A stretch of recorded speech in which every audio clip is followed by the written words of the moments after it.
He raised his rifle to survive another day, but what stood before him didn't run. It looked at him.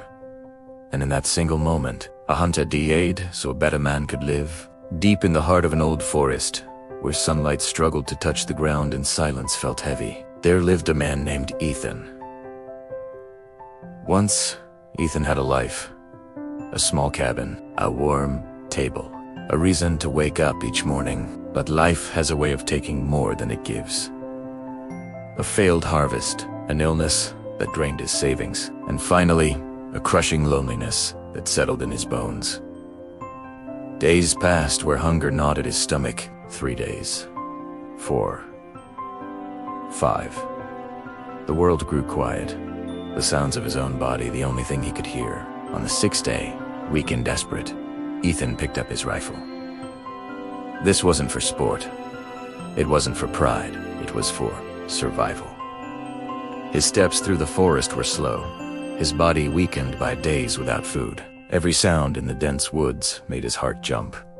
The snap of a twig, the rustle of leaves in the underbrush, the distant, lonely cry of a bird. He whispered to himself, a prayer to the silent trees. Just one shot, just one meal. Hours dragged on, the forest offering nothing. The hope that had flickered within him began to dim, replaced by a cold dread. Then, movement, a shadow shifting between the ancient trees. A deer stepped into a small, sun-dappled clearing.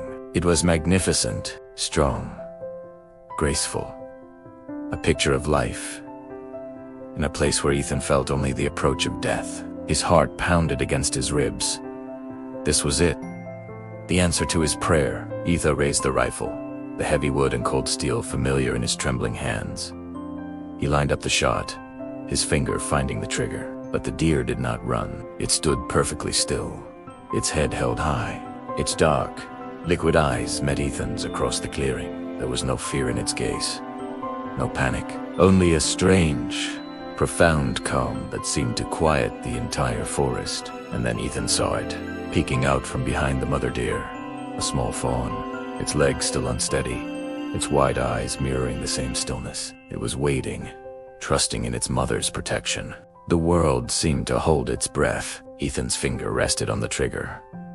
One pull, and his hunger would end. One pull, and this beautiful creature's life would be over. Its fawn left alone. In that frozen moment, something broke inside him. A memory, long buried, surfaced. His own childhood, a small hand held tight in a larger one. A soft voice whispering, "Stay behind me. I'll keep you safe." His breath hitched, a knot forming in his throat. The mother deer took a slight step forward, a subtle movement to better shield her child. Still not running. Still trusting. A wave of shame washed over Ethan, so hot it burned his chest. Slowly, so slowly, he lowered the rifle. It felt impossibly heavy now. It slipped from his grasp and thudded softly onto the mossy ground. Tears blurred his vision, hot and unexpected, streaking through the dirt on his face. That night, Ethan walked home, empty-handed. His stomach ached with a familiar, hollow pain. His body was weak, his steps faltering. But for the first time in years, his heart felt light. He had faced the darkest part of his hunger and chosen something else. That night, he slept peacefully, not because he had eaten, but because he had decided who he wanted to be. Time passed.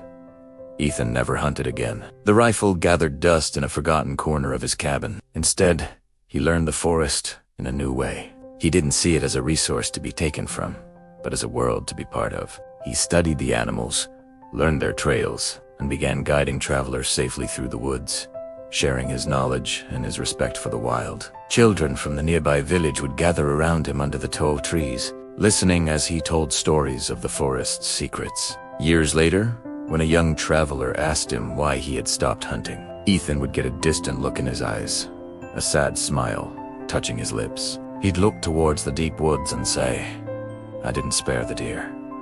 The deer spared me. It spared me from becoming someone I couldn't live with."